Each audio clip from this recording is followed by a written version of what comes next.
الحمد لله رب العالمين، والصلاة والسلام على سيدنا محمد وعلى آل بيته الطيبين الطاهرين، وبعد. فقد استيقظت سوريا وتركيا اليوم على وقع زلزال عنيف أدى إلى خسائر فادحة في الأرواح والممتلكات، والله تعالى يبلو بعض عباده ببعض، ولا بد للمسلم أن يتخذ موقفا يبرئ به ذمته أمام خالقه.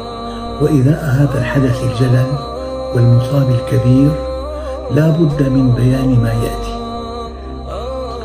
أولا، نقدم خالص العزاء لكل من فقد قريبا أريبا أو أخا حبيبا في هذه الكارثة الكبيرة، ونسأل الله تعالى أن يكتب من قضوا من الشهداء وأن يعافي المصابين جميعا.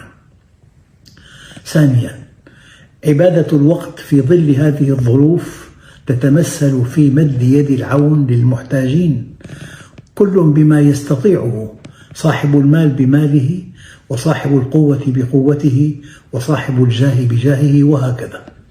ثالثا، المسلم لا سيما في الأزمات يتكافل مع إخوانه، فمثل المؤمنين في توادهم وتراحمهم كمثل الجسد الواحد، إذا اشتكى منه عضو تداعى له سائر الجسد بالسهر والحمى. فمن كان معه فضل زاد فإنه يعود به على من لا زاد له، ومن كان له بيت يؤويه فإنه يسكن معه من لا مأوى له.